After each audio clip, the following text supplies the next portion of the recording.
Baik, assalamualaikum warahmatullahi wabarakatuh. Selamat pagi, siang, sore, malam. Baik, kali ini saya akan berbagi bagaimana cara pengisian playlist. Oke, dalam rangka verifikasi dan validasi DTKS. DTKS adalah data terpadu kesejahteraan sosial.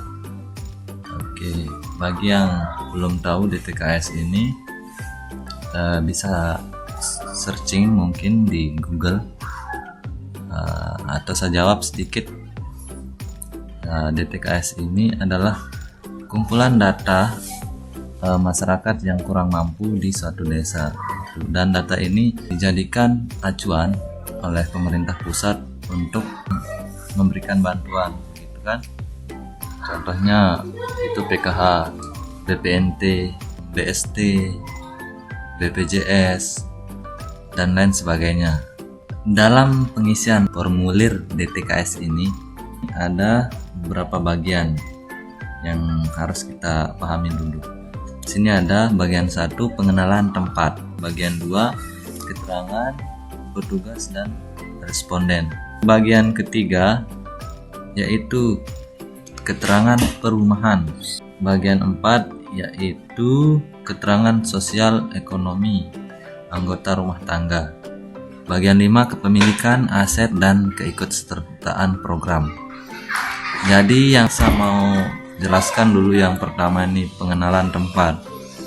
Baik, di sini di DTKS kita sudah ada yang terisi dan masih ada yang belum terisi semua datanya. Nah, nanti tinggal kita sesuaikan dengan data yang di bawah, data masyarakat itu sendiri. Nah, jadi di sini untuk pertanyaan 1, 2, 3, dan 4 itu tidak perlu diisi. Yang kelima ini nama SLS.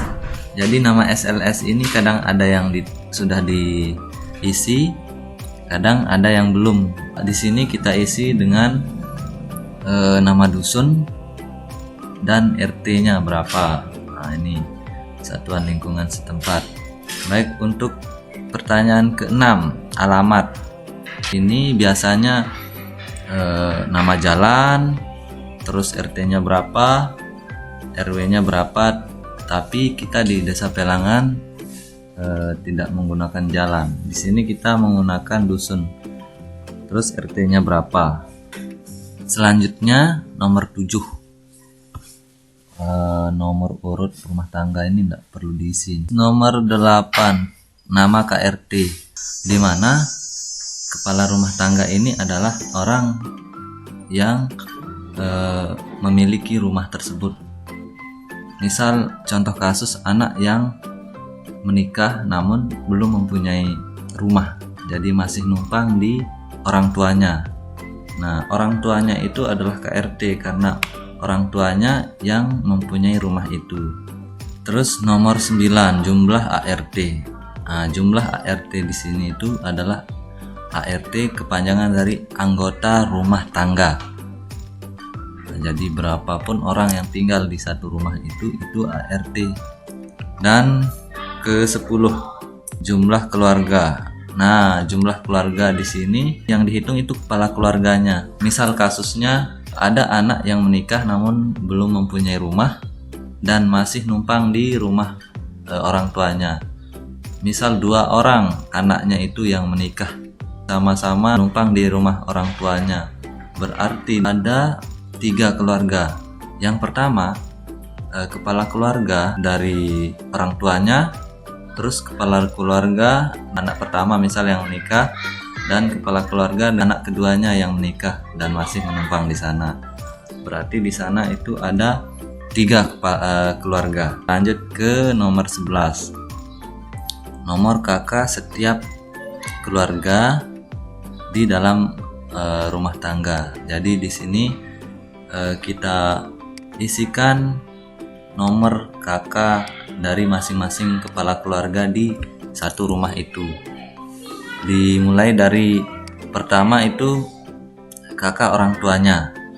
Terus kedua, kakak anak pertamanya yang menikah. Ketiga, anak keduanya yang sudah menikah, sudah punya kakak tapi masih numpang di rumah orang tuanya, dan seterusnya. Jadi sekian untuk bagian 1, pengenalan tempat. Kita pindah ke bagian 2, keterangan petugas dan responden. Yang diisi pada nomor 1 ini tanggal peripali. Peripali di sini adalah verifikasi dan validasi ya. Tanggal berapa rekan-rekan turun ke rumah warga untuk mendata, itu diisi di sini. Terus nama petugas peripali ini tulis nama rekan-rekan dan langsung tanda tangan di sini. Terus yang ketiga, tanggal pemeriksaan. Operator ini yang isi pemeriksaannya ini, dan nama pemeriksa. Nomor 5, hasil peripali rumah tangga penerima manfaat. Jika data di DTKS ini yang diverifikasi ditemukan dan sudah diverifikasi, di sini kita isi nomor 1. Ketika sudah selesai diverifikasi, ada perubahan-perubahan yang sudah kita sesuaikan dengan data masyarakat, itu kita isikan nomor 1. Jika rumah tangga itu tidak ditemukan, ternyata tidak ditemukan, setelah kita konfirmasi ke dusun, ke kepala dusun setempat, orang yang bersangkutan tidak ada di dusun itu, maka kita isikan nomor 2 di sini, dan datanya itu tidak usah kita verifikasi, begitu, tidak usah diverifikasi. Mau verifikasi apa? Orangnya kan tidak ada, jadi cukup kita beri di sini nomor 2. Terus jika rumah tangga pindah atau bangunan sensus tidak ada, jadi misal setelah kita tanyakan ke kepala dusun, mereka sekeluarga itu pindah keluar desa. Di sini diisikan nomor 3 dan sertakan pindahnya itu kemana, keluar desa atau di dalam desa. Kalau dia di dalam desa, misal tuliskan pindah ke dusun ini, pindah ke dusun ini, begitu. Dan jika dia pindah, tidak perlu lagi mengisi bagian-bagian yang lain. Nomor 4 ini bagian dari rumah tangga sesuai prealis. Jadi bagian dari rumah tangga sesuai prealis ini datanya itu sudah benar semua dan sesuai di prealis. Maksudnya tidak ada perubahan di data DTKS-nya itu, alias sudah valid sesuai dengan data di masyarakat itu. Jadi tinggal kita isikan nomor 4, jadi tidak perlu lagi diisi karena datanya sudah sesuai. Nomor 5, responden menolak. Jika ada masyarakat atau responden yang tidak mau disensus, isikan nomor 5 biar kita proses gitu. Selanjutnya nomor 6, data ganda. Ketika diverifikasi ternyata datanya itu ganda dengan lembar yang lain gitu.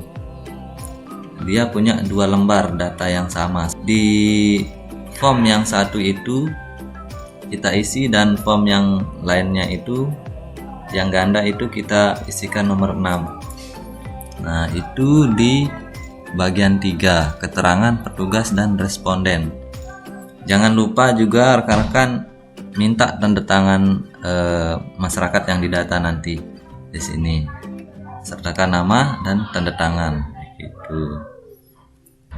Baik, kita lanjut ke bagian 3. Ini keterangan perumahan.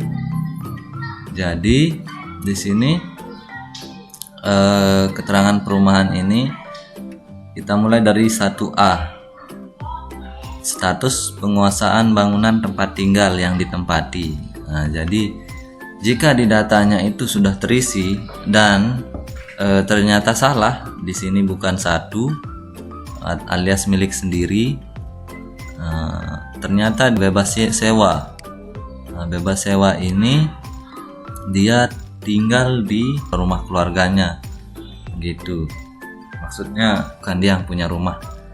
Jadi itu kita diisi menjadi nomor 3 ini dicoret saja nanti menggunakan stabilo. Nanti kami siapkan stabilo, terus rekan-rekan coret yang salah itu dan diisi dengan data yang sesuai di sini. Ini coret menggunakan stabilo. Terus yang 1B, status lahan tempat tinggal yang ditempati. Nah, lahannya itu milik siapa begitu kan? Milik sendiri, milik orang lain, tanah negara atau lainnya. Di sini tinggal disesuaikan nanti dengan sesuai keterangan dari masyarakat. Baik, terus di sini luas lantainya. Nah, luas lantai misal rumahnya itu 6x6. Di sini 6x6. Berarti di sini 36. Nah, diisi 36 di sini. Ini dicoret jika salah, datanya itu salah, dicoret lalu diisikan mungkin di sini, mungkin di tempat yang kosong ya. Jadi ini dicoret menggunakan stabilo dan diisikan di tempat yang kosong yang sesuai datanya. Terus jenis lantai terluas nomor 3. Jenis lantai terluas, misal ukuran rumah itu 6x6 ya, dan ini menggunakan keramik, lalu yang terluas ini menggunakan semen. Jadi isian di nomor 3 di sini bagian 3, jenis lantai terluas itu menggunakan semen. Terus nomor 4A di sini jenis dinding terluas. Nah, jenis dinding terluas mungkin ada kasus yang rumah itu setengah semen dan setengah pagar. Nanti rekan-rekan lihat mana yang mendominasi rumah itu. Ketika yang lebih luas itu menggunakan pagar, isikan pagar di sini. Nah, jika dia yang terluas menggunakan tembok, itu diisikan tembok begitu. Oke, lanjut kita ke 4B. Nah, jika R4A, nah ini jika pertanyaan yang 4A ini berkode 1, 2 atau 3, kondisi dindingnya itu bagaimana? Jadi jika isiannya di sini itu tembok atau plesteran anyaman bambu atau kayu, nah isikan kualitasnya itu. Di sini ada bagus atau kualitas tinggi, 2 jelek, kualitas rendah. Jadi disesuaikan. Jika salah dicoret saja begitu, diisikan dengan sesuai dengan yang real. Terus di sini pertanyaan 5A, jenis atap terluas. Sama dengan pertanyaan yang 4A ini, jenis atap terluasnya apa begitu. Jika dia setengah asbes dan setengah genteng mungkin, tapi lebih banyak dia menggunakan genteng, ya genteng bak tanah liat atau asbes atau seng, itu rekan-rekan amati saja nanti lihat. Terus di 5B, jika R5A berkode 1 sampai dengan 7, di sini jika di 5A ini isiannya itu beton genteng keramik, genteng metal, genteng tanah liat, asbes, seng, sirap, itu nanti diisikan kondisi atapnya itu bagaimana, apakah bagus atau kualitas tinggi, apakah jelek, kualitas rendah gitu. Jadi di sini nanti diisi. Terus jumlah kamar tidur, ini contohnya seperti ini. Ini kan rumah 6x6. Ini ada kamar kamar tidur, di sini juga kamar tidur. Jadi ini kan masing-masing mempunyai pintu. Jadi di sini itu ada 2 kamar tidur.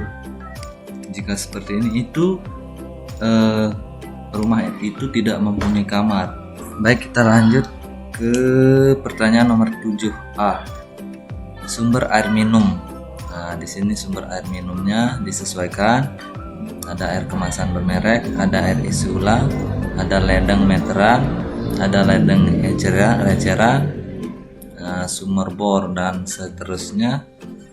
Nah, di sini di sini di 7B, jika R7A berkode 3, jika isian yang nomor 7A ini isiannya itu adalah ledeng meteran, itu ada dia punya ID pelanggan, masukkan ID pelanggannya di sini, isikan. Tapi rata-rata kita tidak punya ini, tidak punya ledeng yang meteran, jadi kita skip. Terus untuk yang pertanyaan nomor 8, cara memperoleh air minum. Di sini membeli eceran kualitasnya jelek atau kualitas rendah atau tidak membeli. Di sini dipilih ya. Terus 9A, sumber penerangan utama. Di sini ada listrik PLN. Yang dimaksud listrik PLN itu adalah yang mempunyai meteran, gitu kan? Ada meteran di sana, standarnya ada. Terus yang dimaksud listrik non PLN itu adalah contohnya tenaga surya, gitu. Terus genset dan lain-lain. Terus ini nomor 3, bukan listriknya. Bukan listrik ini adalah lilin biasanya kan. Contohnya adalah lilin, yang bukan listrik. Nah, terus yang 9B, jika R9A berkode 1, jadi daya yang terpasang itu berapa watt? Ada yang 450 watt, ada yang 900 watt, dan seterusnya. Ini nanti diisi. Terus 9C, jika R9A berkode 1, jika R9A ini berkodekan 1, yaitu listrik PLN, isikan di sini ID PLN-nya yang digunakan untuk membeli pulsa listrik. Jika meterannya itu yang tidak menggunakan pulsa, ada di sana ID PLN, keterangan di pembayarannya itu. Nah, itu rekan-rekan isi di sini. Jadi misal ada kasus masyarakat yang ngalir listriknya itu ngalir dari standar tetangga. Nah, itu nanti tetap dia listrik PLN yang di nomor 9A, namun yang di 9B ini isiannya tanpa meteran. Selanjutnya 10A, bahan bakar energi utama untuk memasak. Nah, jadi di sini disesuaikan ya. Ini listrik, terus ada yang gas yang kurang dari 3 kg, itu ada. Terus ada gas yang 3 kg. Ini biasanya gas subsidi itu yang biasa kita gunakan. Itu. Dan lain-lain di sini disesuaikan. Selanjutnya 10B. Jadi di sini mungkin ada kesalahan dari playlistnya. Di sini sebenarnya jika R10A berkodekan 3, di sini berkode 3 yaitu gas 3 kg. Ini ada pasti ID pelanggannya. Mohon diisikan di sini. Terus yang pertanyaan selanjutnya 10A, penggunaan fasilitas tempat buang air besar. Penggunaan fasilitas tempat buang air itu ada dia punya WC enggak? WC sendiri gitu, pribadi atau bersama. Mungkin ini WC-nya di luar rumah dan digunakan bersama gitu. Terus ini tidak ada, WC-nya tidak ada, bisa diisikan sesuai lah kan. Terus 11B, jenis kloset. Ini kalau memang ada ya, kalau memang ada WC-nya sendiri ataupun bersama, itu jenis klosetnya itu apa? Yang pertama leher angsa. Leher angsa ini itu yang kita sering pakai, yang duduk yang apa namanya, nyengkeng gitu. Ya, terus untuk pelengsengan ini biasanya pelengsengan ini langsung ke pembuangan, mungkin sungai gitu kan. Langsung ke sungai atau ke parit atau begitu, itu pelengsengan. Dan yang nomor 4 itu tidak pakai, jadi disesuaikan isiannya nanti. Pertanyaan selanjutnya nomor 12, tempat pembuangan akhir tinja. Di sini ada tangki, ada pelengsengan nih, langsung ke parit ini. Ini mungkin tangki, ada dibuatkan sejenis tangki. Terus di sini lubang tanah. Terus ini kolam, sawah, sungai, danau atau laut. Terus pantai atau lapangan atau kebun dan lainnya. Oke, disesuaikan. Baik, itu di bagian 3, keterangan perumahan. Selanjutnya kita ke bagian 4 ya, keterangan sosial ekonomi anggota rumah tangga. Oke, yang pertama di sini di kolom 1 itu ada nomor urut. Ya, di kolom kedua itu ada nama anggota rumah tangga. Nah, di sini ada keterangannya, tulis siapa saja yang biasanya tinggal dan makan di rumah tangga ini, baik dewasa, anak-anak maupun bayi.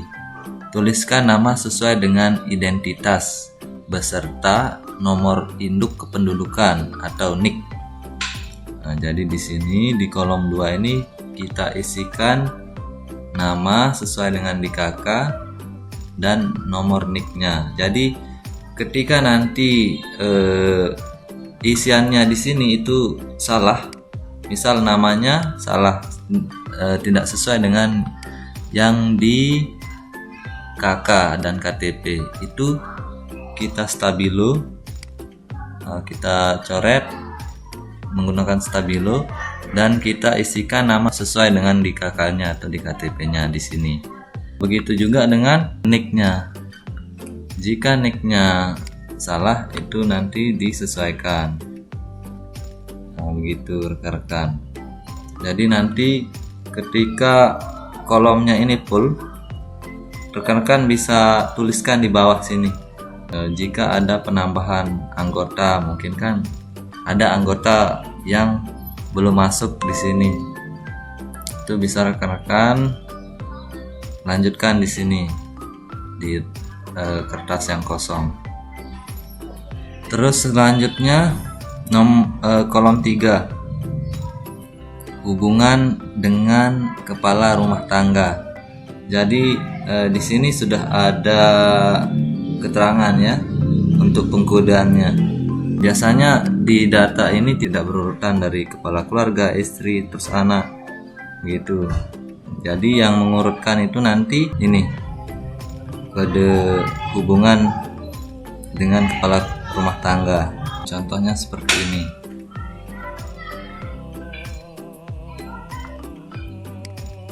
Ada 3 keluarga misal di satu rumah.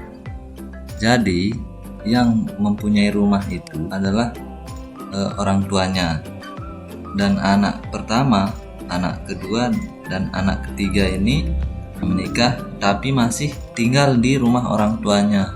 Jadi di data DTKS ini hubungan dengan kepala rumah tangga yang pertama, misal bapaknya, yaitu tetap kita isikan dengan nomor 1, kepala rumah tangga. Nah, terus yang kedua itu ibunya, misal ibunya istri dari KRT, itu tetap diisikan dengan istri atau suami di sini kan. Terus anaknya, misal ada anaknya KRT ini lagi yang belum menikah, itu di sini diisikan anak, begitu kan, diisikan anak. Lalu di sini ada anaknya yang sudah menikah yang masih tinggal di sana di rumah orang tuanya ini. Hubungannya dengan KRT tetap anak, tetap anak di sini. Hubungannya dengan KRT tetap anak karena dia masih anaknya kan. Nah, istri dari anak ini itu baru hubungan dengan KRT itu adalah menantu, menantu dari KRT, menantu. Di sini ada nomor 4. Dan anak dari ini atau cucunya KRT atau cucu KRT ini itu hubungan dengan KRT itu adalah cucu. Jadi mohon rekan-rekan ini lebih diperhatikan. Jadi khusus untuk di hubungan dengan kepala rumah tangga itu diisi seperti yang tadi saya jelaskan. Terus nomor urut keluarga kolom 4 ini biasa kita urutkan dari KRT, terus anak pertama, anak kedua yang menikah gitu kita urutkan. Terus ini hubungan dengan kepala keluarga. Hubungan dengan kepala keluarga. Nah, ini baru kita isi sesuai dengan kakaknya masing-masing. Baik, selanjutnya jenis kelamin. Nah, di sini ada kodenya. Jika laki-laki itu nomor 1 dan nomor 2 itu adalah perempuan. Terus umur. Nah, bagian umur ini tidak perlu diisi ini. Dilewati saja. Terus status perkawinan. Nah, di sini status perkawinan ada keterangannya kolom 8. Bisa diisikan sesuai dengan kode-kodenya masing-masing. Terus kolom 9. Jika kolom 8 sama dengan 2 atau 3, kepemilikan akta buku nikah atau akta cerai. Nah, jika di nomor 8 ini status perkawinannya itu nomor 2 dan 3, yaitu kawin atau nikah dan cerai hidup. Nah, di sini isikan ada ndak buku nikahnya, nah, gitu. Terus ada ndak surat cerainya, gitu. Jika tidak ada, 0 isiannya.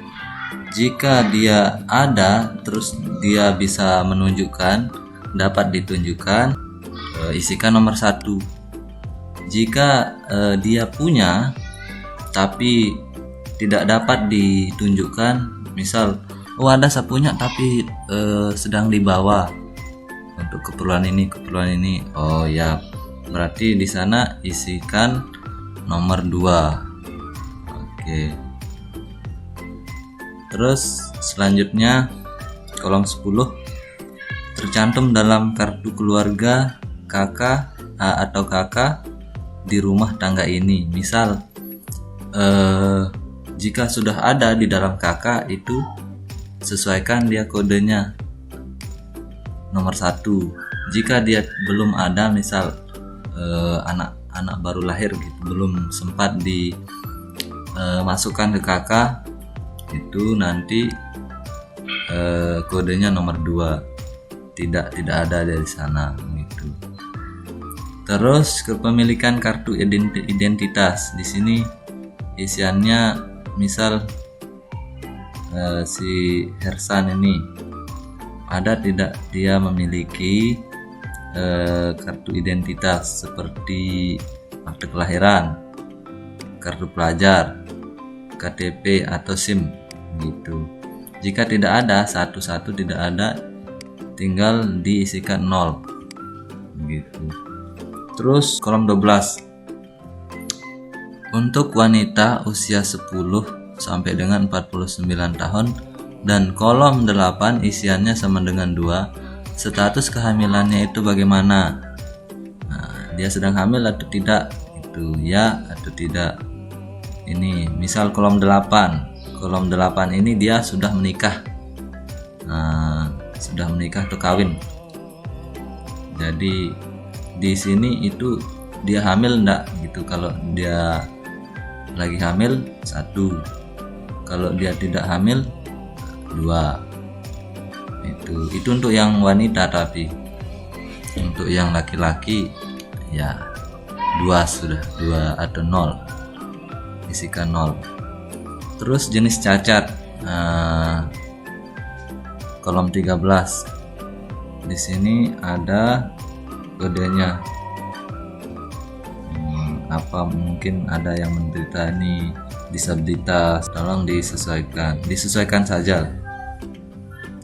Terus penyakit kronis atau menahun, kolom 14 itu di sini ada kolomnya, keterangan apa saja penyakit kronis atau menahunnya.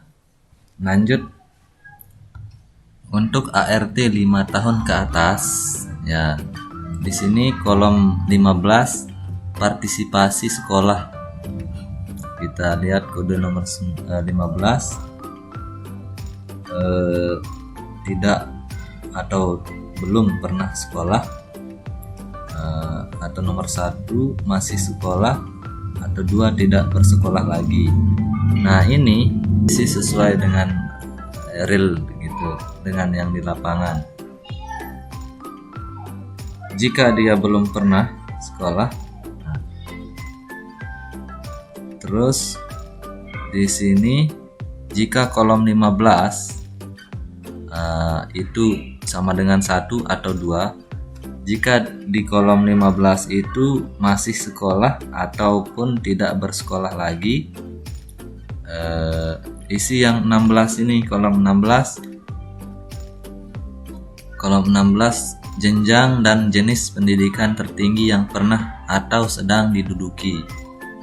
Jadi kolom 16 ini ada nomor 1 SD, terus 2 paket A, terus 3 ibtidaiyah, itu disesuaikan nanti.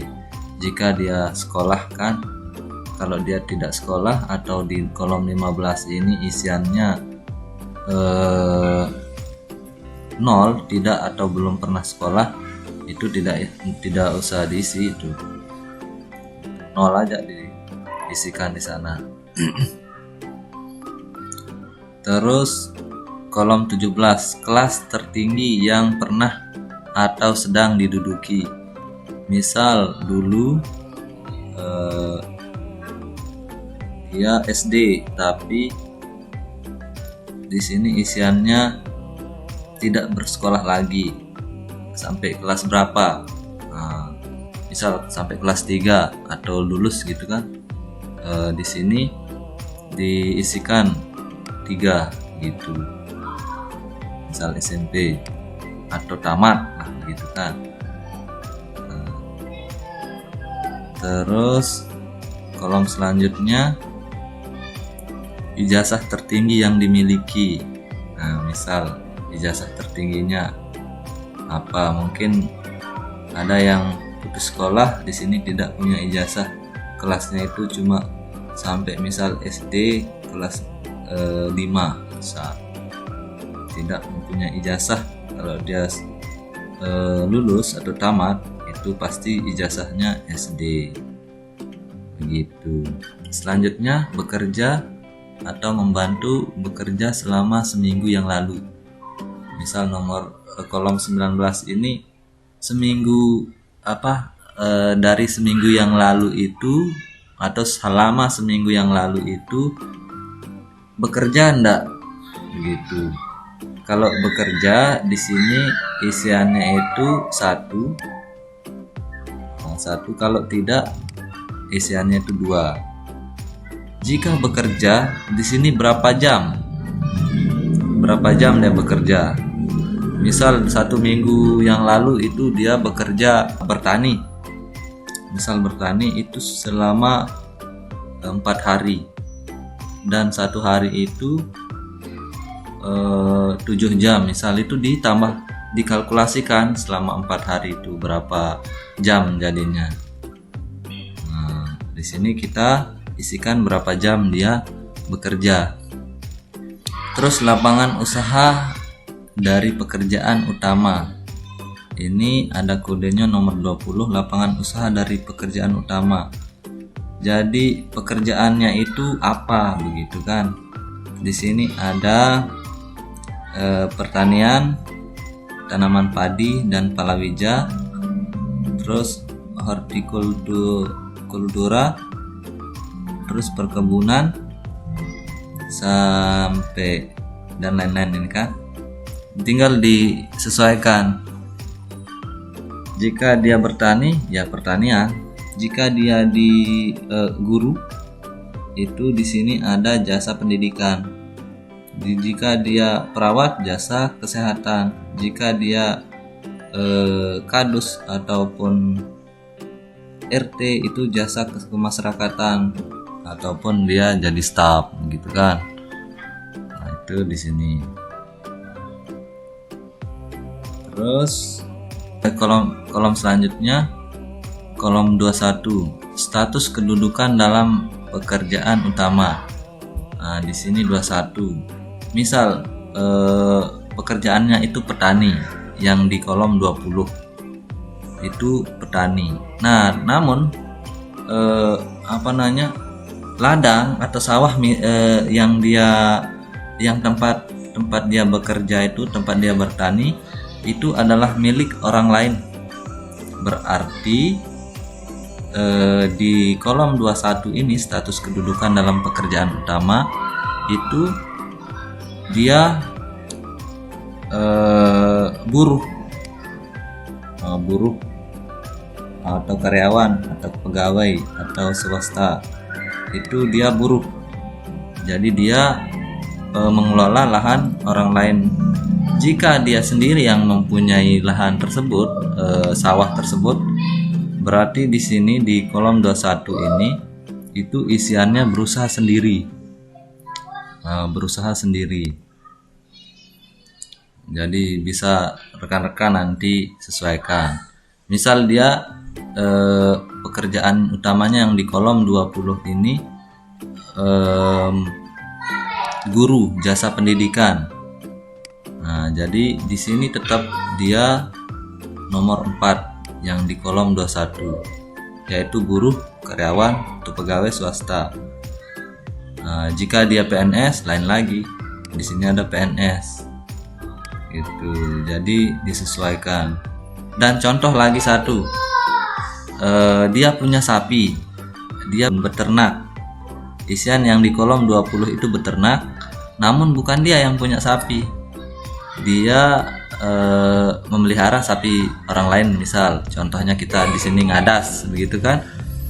Nah, di sini di kolom 21 ini isiannya tetap buruh nomor 4, buruh, karyawan, pegawai swasta itu. Nah, jika dia sendiri yang mempunyai sapi, berarti 21 ini isiannya nomor 1, berusaha sendiri. Selanjutnya yang kolom 22, keterangan keberadaan anggota rumah tangga. Nah, di sini 22 ada keterangannya tinggal di Ruta, meninggal, tidak tinggal di Ruta atau pindah, anggota rumah tangga baru, terus kesalahan prelis, terus tidak ditemukan. Berarti ini untuk yang di kolom 22 ini kan di sini sudah ada data. Nanti data yang kita printkan sesuai dengan formulir ini. Itu ketika diverifikasi ke bawah ternyata ada yang meninggal di sini. Jadi di keterangan keberadaan anggota rumah tangga ini diisikan nomor 2. Nah, jika dia sudah menikah, misal menikah keluar, itu rekan-rekan isikan nomor 3. Jika dia anggota rumah tangga baru, ini yang sebelumnya itu anaknya, misal anaknya yang baru masuk ke KK, itu anggota rumah tangga baru.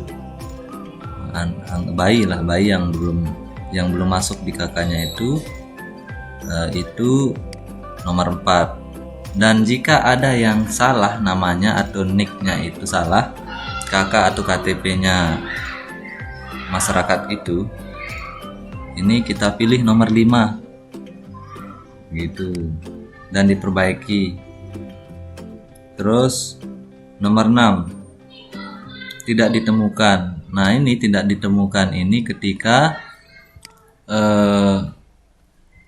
di sini ada orang tapi ada anggota keluarga yang 6 ini tidak ditemukan. Jadi orangnya itu tidak ada di rumah, itu tidak ada. Cuma namanya aja yang di sini. Nah, itu nanti diisikan nomor 6, tidak ditemukan. Jika dia jika dia memang ada di rumah itu, berarti nomor 1, tinggal di Ruta. Nah, Ruta ini adalah rumah tangga. Selanjutnya di sini keikutsertaan program. Jadi yang punya KKS, kartu KKS itu diisi di sini, punya ndak gitu. Kalau dia punya ya, kalau dia tidak punya nomor 2 gitu. Kalau dia punya nomor 1. Terus di sini KIS atau PBI JKN, ini kan BPJS ini. Nah, jika ada diisikan ada di sini, jika tidak diisikan tidak. Terus KIP atau BSM, ada enggak dia punya KIP atau BSM, kartu Indonesia Pintar. Terus PKH, ada enggak PKH-nya, punya enggak. Terus Raskin atau Rasra, nah ini adalah BPNT ini. BPNT, bantuan pangan non tunai yang sembako itu digesek, tapi yang keluar itu sembako. Ini punya enggak gitu. Baik, selanjutnya di sini, apakah ada anak dari kepala keluarga yang masih menjadi tanggungan tetapi sedang sekolah atau kuliah dan tidak tinggal dalam Ruta ini? Jika ada, sebutkan. Jika tidak ada, jika tidak ada ya enggak usah lah kan. Blok 5 ini lanjut ke blok 5 gitu. Kalau tidak ada, kalau ada isikan di sini. Baik, sekian untuk bagian 4 ini, keterangan sosial ekonomi anggota rumah tangga. Terus selanjutnya kita ke bagian 5, kepemilikan aset dan keikutsertaan program. Oke, di sini kita mulai dari pertanyaan pertama. Rumah tangga memiliki sendiri aset bergerak sebagai berikut. Nah, di sini huruf A, tabung gas 5,5 kilo atau lebih, ada ndak dipunya di rumah ini, di keluarga ini, ada ndak punya? Selesaikan. Jika ada nomor 1, jika tidak nomor 2. Terus lemari es atau kulkas ada ndak? AC ada ndak? Pemanas air, telepon rumah, televisi, emas, perhiasan dan tabungan senilai 10 gram. Nah, 10 gram emas. Sini ada ndak? Gitu. Kalau ada, memang ada, diisikan gitu. Terus di sini ada komputer sepeda motor, mobil, perahu, motor tempel, perahu motor, kapal. Nah, disesuaikan ada enggak dimiliki. Terus nomor 2, rumah tangga memiliki aset tidak bergerak sebagai berikut. Nah, tadi itu yang bergerak, sekarang yang tidak bergerak. Contohnya lahan, ada enggak dia punya? Jika isiannya itu ya, isikan luasnya berapa, sesuai di SPPT, mungkin di SPPT surat pajak bangunannya itu diisi sesuai di sana, ada ndak lahannya. Terus B, rumah di tempat lain, ada ndak gitu ya atau tidak. Di sini isikan kodenya gitu. Terus pertanyaan ketiga, jumlah ternak yang dimiliki. Misal ada sapinya berapa ekor, kerbaunya berapa ekor, kuda berapa ekor, babi berapa ekor, kambing atau domba berapa ekor. Terus di sini nomor 4A, apakah ada ART atau anggota rumah tangga yang memiliki usaha sendiri atau bersama? Misal ada yang mempunyai usaha, misal anaknya atau istrinya dari KRT, itu diisikan di sini ya, tuh nomor 1. Jika tidak ada, kita lanjut ke nomor 5. Jika ya, isikan nama anggota rumah tangganya itu. Nah, isikan siapa saja. Terus lapangan usahanya itu berapa? Sesuaikan di blok 4 itu kolom 20. Kolom 20. Nah, ini. Nih. Dimana apa usahanya itu dalam bentuk apa? Itu. Terus jumlah pekerjaannya berapa orang? Isi di sini. Terus tempat lokasi usahanya ada enggak? Kalau dia yang disebut tempat atau lokasi usaha itu adalah ada bangunan permanen gitu. Bangunan permanennya ada, itu baru dikategorikan ada dia punya tempat lokasi. Jika dia seperti bakulan, terus kaki 5 di rumah itu tidak termasuk, itu tidak ada tempat itu. Terus omset usaha per bulan itu berapa ditanya. Yang nomor 1 itu kurang dari 1 juta, nomor 2 1 juta atau sampai dengan 5 juta, terus nomor 3 5 juta sampai dengan 10 juta, nomor 4 lebih dari 10 juta, itu diisikan. Terus nomor 5, rumah tangga menjadi peserta program atau memiliki kartu program berikut. Nah, rumah tangga itu punya ndak dia KKS. Terus ini punya ndak dia KIP ini, kartu Indonesia Pintar. Terus yang C, punya ndak kartu BPJS, KIS yang gratis ini, BPJS gratis. Nah, kalau ini punya ndak dia BPJS kesehatan peserta mandiri, ini yang tidak gratis ini, mandiri, punya ndak itu.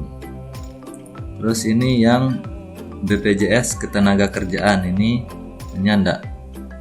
Biasanya di perusahaan yang besar itu ada dia punya BPJS gitu.